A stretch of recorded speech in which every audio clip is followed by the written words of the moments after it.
everything went completely out. So yeah, almost 2 years of doing this, 47 episodes, and we never had one completely crash on us where we have to come back. So And if we I were and if I talking, don't want to swear, I would say fiddlesticks. How's that? right, something flubbed up. Exactly. Welcome to Real Siblings, It Ain't Easy, a real estate podcast with the goal to educate, inform, and save their listeners time as they navigate the market and properties in their neighborhoods. Get ready to join real-life siblings and professional real estate advisors, Donna Reed and Eric Seemann, as they discuss how it may be simple, but it ain't always easy. Every time I think about the places I have known, I realize that times have changed. So I'll do what I can to make this house into a home. Yeah, yeah. Oh. Welcome and greetings to everyone tuning in and listening around the globe. I'm Eric, she's Donna, and we are the Real Siblings. Thanks for joining us today for this podcast that is a bit far out, freakish, fresh, and quite simply far from ordinary. We are both professional real estate agents with Keller Williams, working in the southwest states of Arizona and Texas.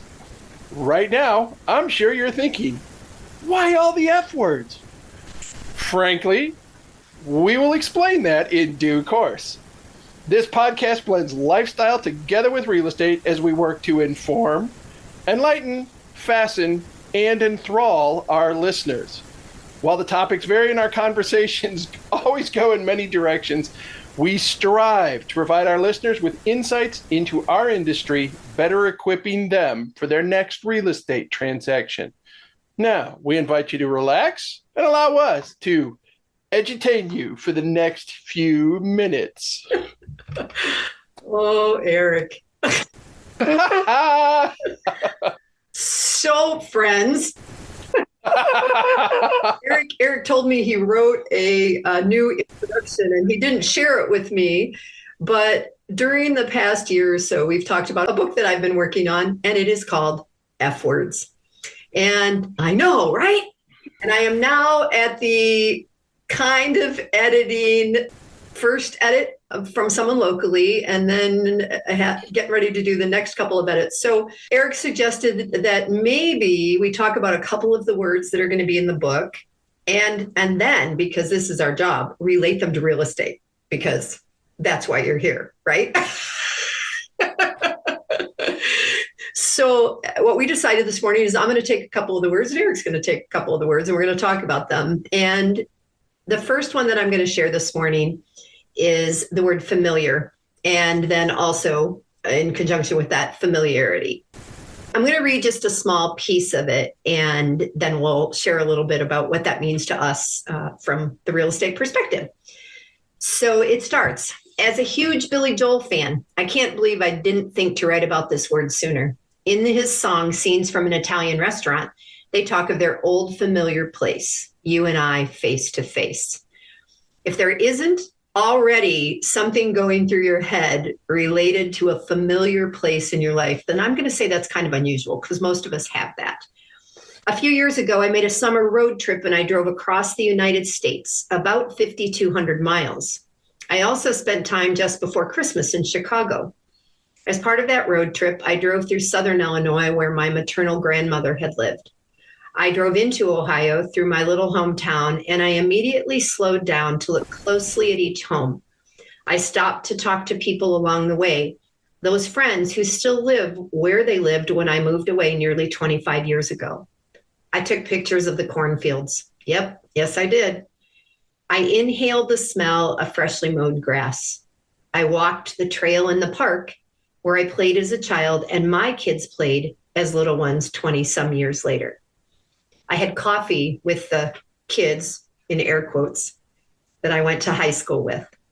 I stayed in the welcoming home of dear friends of my parents in a bedroom that I have used many times over the past 20 years. I walked to the cemetery and I talked to my parents. It was all familiar. It was all comfortable. It all felt good, and it made me smile. And right now, reading it, it's bringing you to tears. It brings me, boy, you can hear it in my voice, can't you, Eric?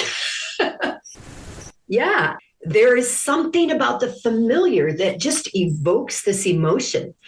And it could be a place, it could be a voice, it could be a smell, it could be so many things. So as part of this podcast, we have talked a lot about what's familiar to us from our childhood. And they may or may not be the same memories, because what he remembers and what I remember aren't. I've got him right, and she misremembers more frequently. Oh, there you go, because I'm older, right? That's it. Things are slipping away. You know it. But it also, I laugh when I think about it related to where I live in town. And the fact that I get in my car and I drive from my office to my home, and I barely pay attention to where I'm turning, as if the car knows where it's supposed to go, right? And then, heaven forbid, I was supposed to stop and do an errand, because that wasn't part of the familiar. Oh, yeah. That's the part that, for me, doing that thing, it's like, I know I got to go do this, but because you're on autopilot, you're going the familiar, what you're used to doing. Yeah. As I get down off of our hillside, and if I need to go pick up a package at the post office, which Amazon hasn't delivered, which is an entirely different episode since I paid for delivery to my house, and I turn the wrong direction, it's like, oh, geez, because I've just pulled out onto a rural highway that's 65 miles an hour. With the hill. And I'm going the direction I don't want to go. And where am I going to turn around to go back to accomplish what I wanted to accomplish? So do you go all the way down to that turn where you would have turned to go to your old church, and you go to an intersection, or is there a place where you can turn? No, in this case, I had headed into Helotes. Oh, okay. And I needed to go to the post office. So I needed to find some place to turn around and head back out to. But yeah, there's times where you just, I use the term autopilot, but you are so familiar with it. But that's also why I think statistically more accidents happen within 4 miles of your home than they do anyplace else, because you are on more alert and more attentive when you're in some place that is less familiar. Yeah. You have a comfort that, oh, I'm just a mile from home now. I don't need to. Yeah. And look what happens. And that can be a very scary thing if you're a visual person, especially. Like I can picture when I go to your house, I can picture kind of the turn, and I know that there's a big store over here and there's a restaurant that I often get a coffee at before I leave to come home. And then as I go to your house, I'm like, I look for the railing and the little, it's all visual to me. It isn't a GPS helping me get there. And then if I miss it or it's dark, I'm screwed. Because there ain't a whole lot of lights to help light the way. Yeah. So I think that happens as real estate agents, right? Likely we are more familiar with certain parts of our city than with other parts of our city. It's no question that you are more familiar with wells and septic because of where you live compared to me. I live in town in a townhouse. And thanks for bringing up septic. You're welcome. I felt that needed. It hit the fan again this weekend. You know that. Yeah. So there are things that as realtors, when we are hired, that we bring to the table, right? And that is familiarity. One of your other specialties that isn't mine per se is your historic homes that you know so much about, and the things that you sit in on about downtown. And yes, we lived in older homes, and yes, I know some of that, but I feel like that is really something that you. But don't you feel like you have clients too, when you have someone who's buying? I guess the folks you just moved from Ann Arbor. Yeah. Was there something that in the house that they finally selected gave them a familiar feeling to? Yes. And what was interesting, he just did a Google review for me. And I remember the first couple of houses financially and what they looked like. He was freaking out. He goes, these are just white boxes. There's no character. There's no anything. And when we went to the one we went to, it was out of the distance that he thought he wanted to be away from the rest of the family. And we walked inside. It was the third house. It was the first day. And that's the one they bought. And they love it. And it was the color, it was the architecture outside, it was the diversity, it was the fact that they had a big lot in Michigan and now they had a corner lot and all those things. So, right, if we're paying attention to our clients, hopefully our familiarity with neighborhoods and builders and developers and schools helps them find places. You mentioned in a previous episode that to drive from your house, if you need to go to a grocery store, you've got a Trader Joe's, you've got a Fry's, you've got a Safeway, you've got a Sprouts. boom, boom, boom, boom, boom, boom. Yeah. But there are people who want to be close to what is familiar to them from a shopping standpoint. It's like, I need to be within. Yeah. Pick whatever that is, but it is definitely one of those things. And I know in the way you wrote that, it was about all those old familiar places. Yeah. And I don't think I quoted Billy Joel in that.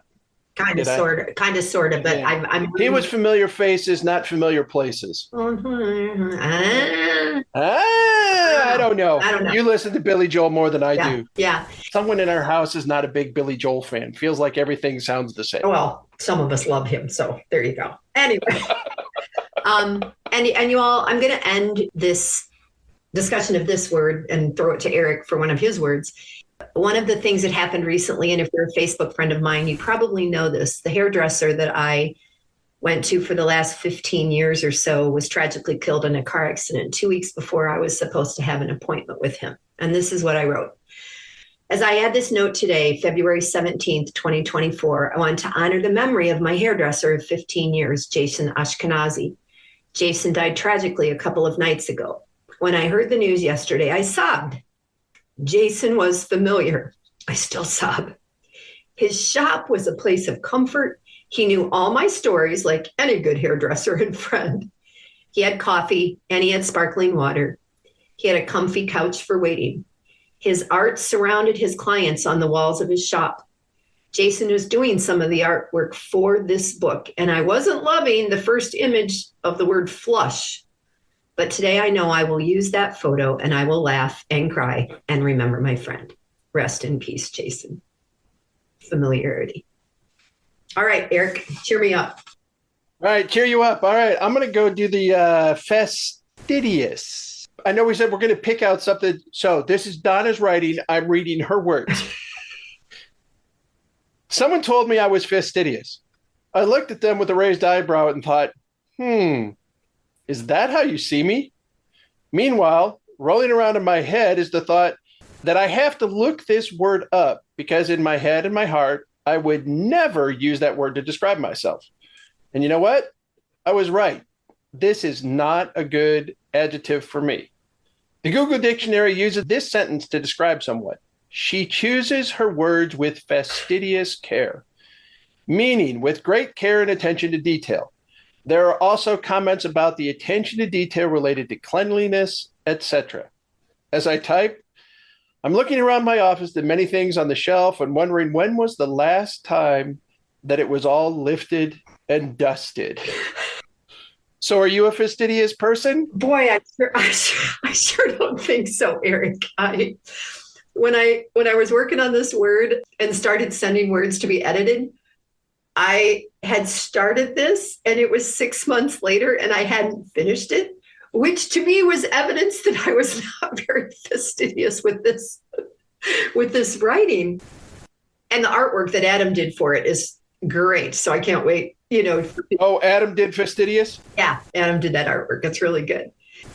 But I think I write in there that the people that when they come over or you go over to their house for dinner, every single thing is done before they go to bed, right?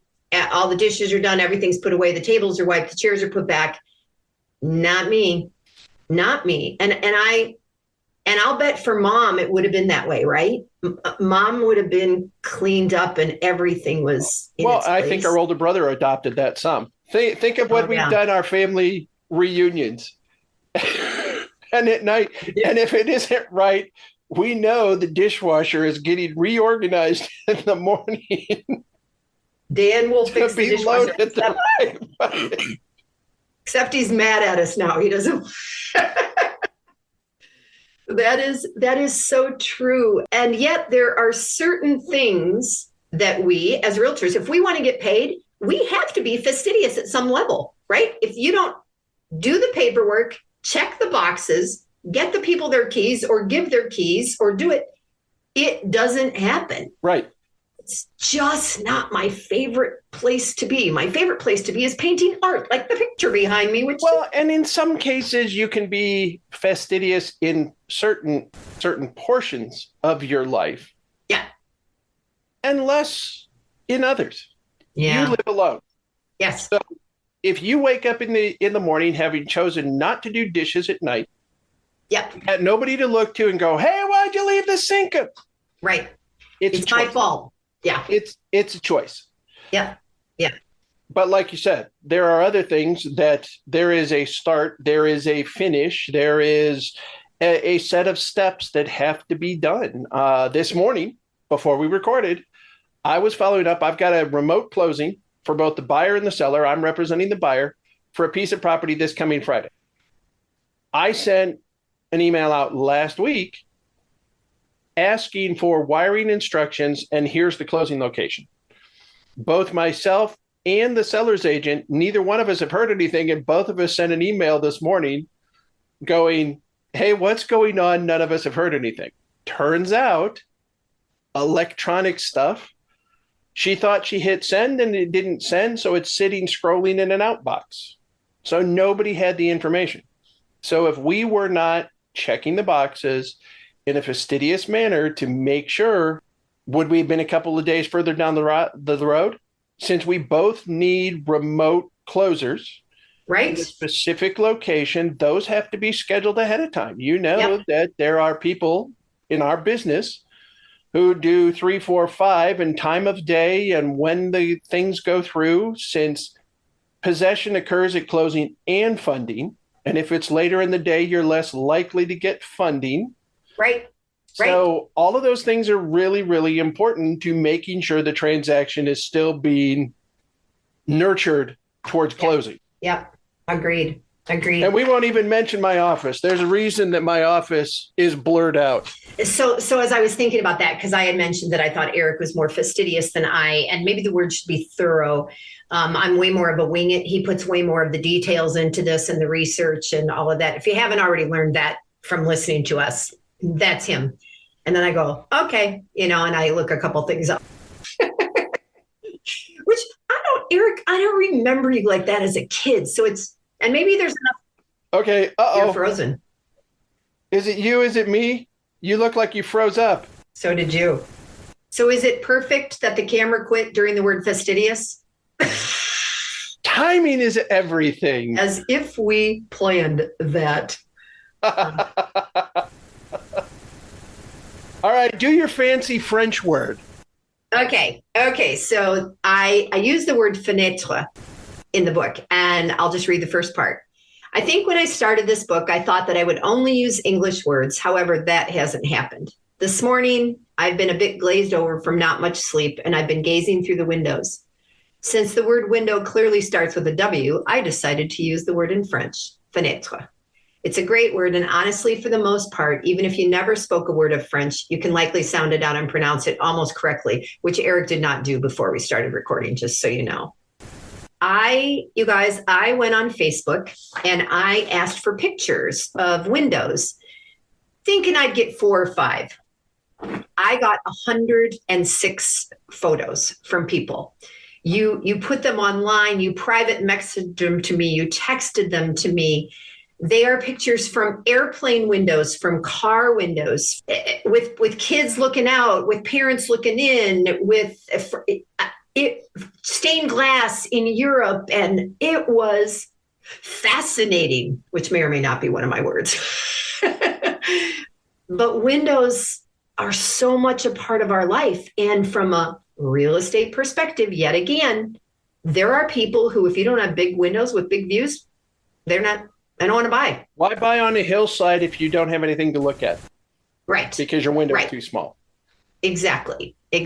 And as we photograph them, depending on the value of the home and what the windows look like, they'll be taken at sunset so that you can see the lights reflecting, so that you can get that comfort and that warmth that comes with the view from a window. So there's a whole lot written about windows, even though the word is fenêtre.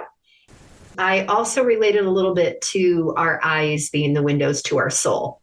And that we live in a world where a lot of people are busy looking at phones, not looking at each other. And as a result, you're like, whoa, is this your window? You know?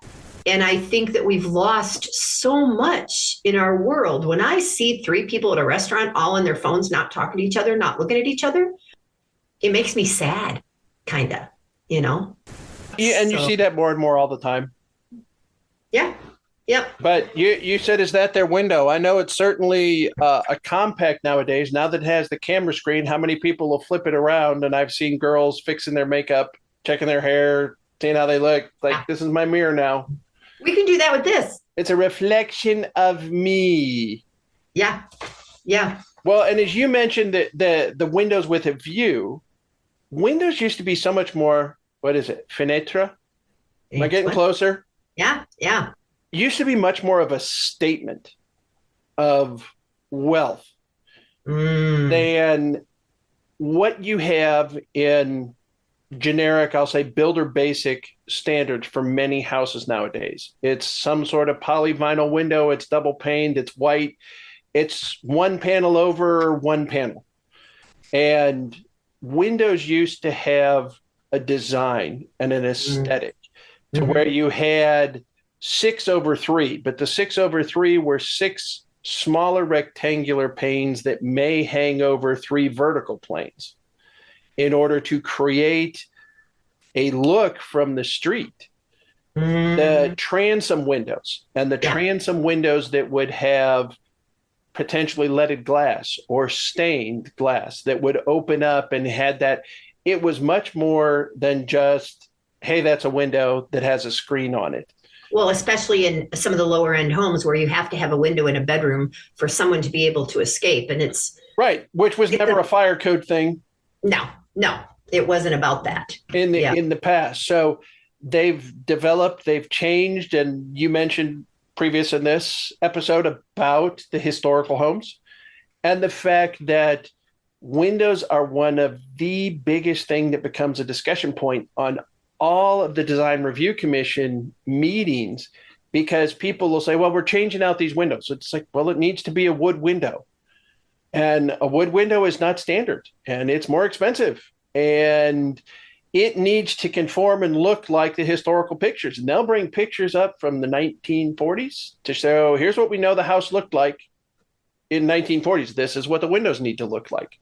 Think of the house on the 1868 house and the big picture window that faced out the bay window Lynn Street. But there was the big window where the love seat was at onto the front porch, and then there was the smaller window up above. It was a very distinctive style, which then allowed you to coordinate getting the iris stained glass. Yeah, which hangs in my house. We'd given the mom. Yeah, yeah. And now hangs in your house above your open concept kitchen. Exactly. And the bay window there with the lacy curtains that mom had, where we put the Christmas tree that you could see from the outside. You're right. It was a big architectural statement. And it is something I just saw. I have some clients coming from Park City, and I just looked at their listing online, and they have a mountain range behind them with acreage, with massive windows from the living room. Because if you're going to be there, that's what you want to see, right? Right. That's what you want to see. And now that we have the capabilities, those glass windows become huge. Yeah. Special, custom, try to do. Even as we're thinking, I mean, we're at a time at our house. We've been in for 22, going to be 23 years. Our original windows need to be replaced because they're vinyl. You can't.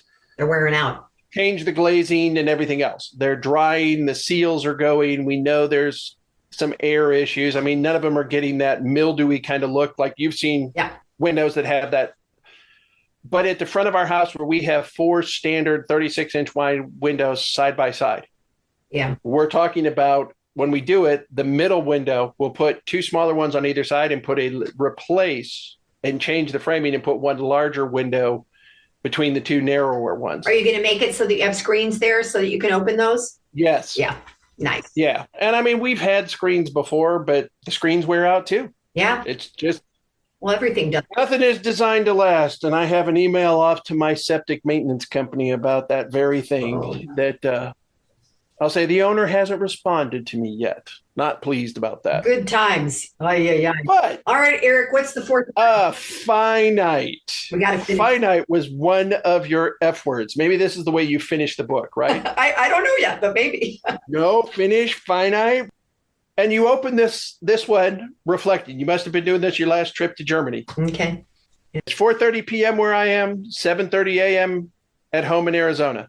I am somewhere over the Atlantic Ocean on the last leg of my wandering summer vacation. And as I was hauling my bag to the airport in Munich this morning, I was thinking about this most recent journey and the word finite. Everything we experience in the world is finite. Now, those two thoughts don't follow each other up specifically, but there's a time and a place. We relate this from a finite standpoint to our transactions. Yeah. If a transaction is going smoothly from start to finish, we know there is a specific end date. Yep.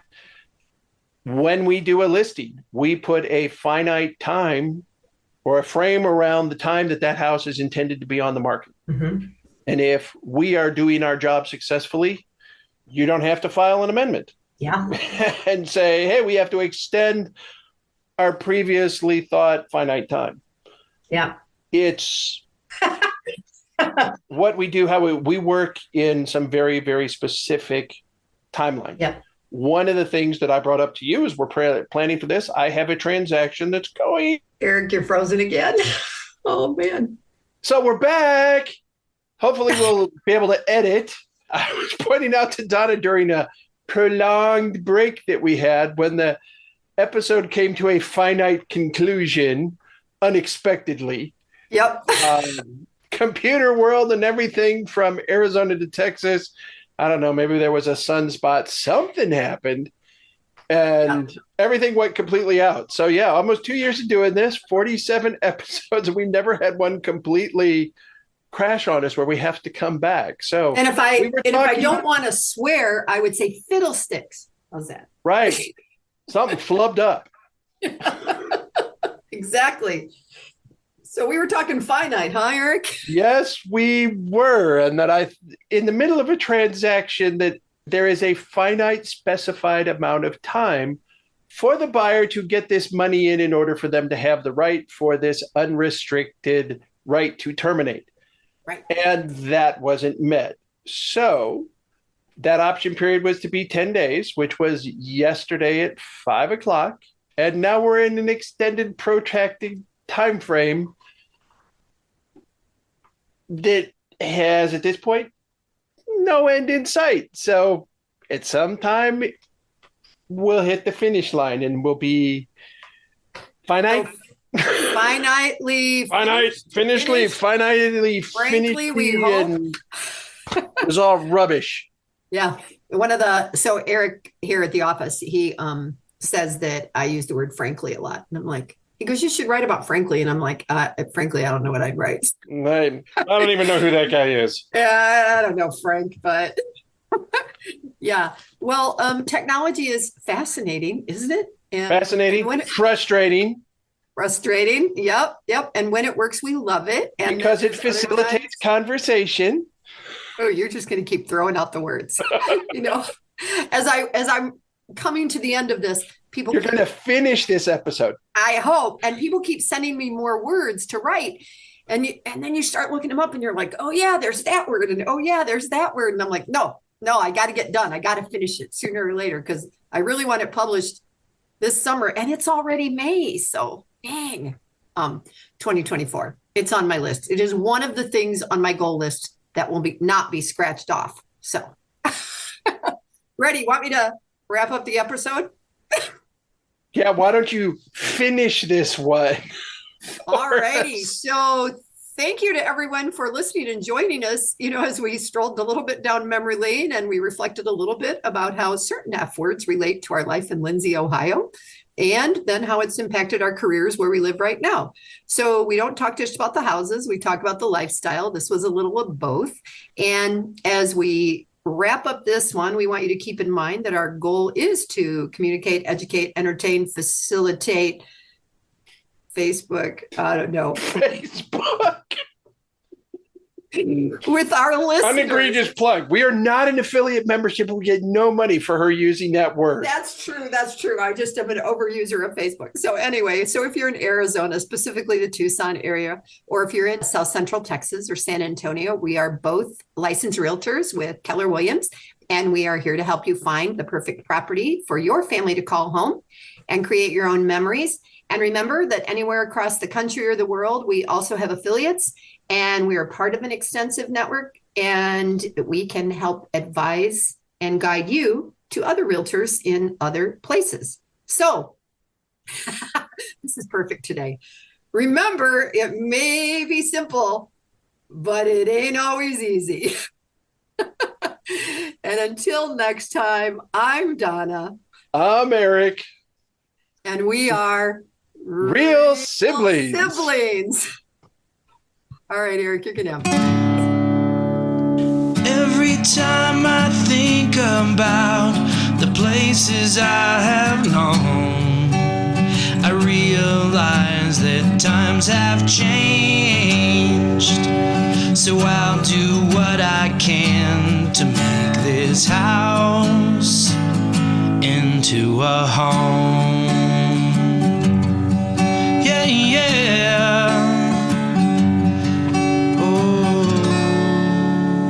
I'm Annabelle, and I want to thank you for investing your valuable time in listening to Real Sibling. It Ain't Easy. I hope you found this episode informative and enjoyable. There are several ways you can support this podcast with my Grandpa Eric and Aunt Grandma. Please take the time to like, follow, and subscribe. Additionally, leave them a 5-star rating along with a review on your preferred podcast platform. The final thing I would ask is that you recommend this podcast to a friend, a family member, or an associate. Your engagement is critical to their ongoing success, and they look forward to connecting. Check out the show notes Grandpa put together with their contact information, including emails, phone numbers, and website. And remember, the Real Siblings look forward to hearing from you.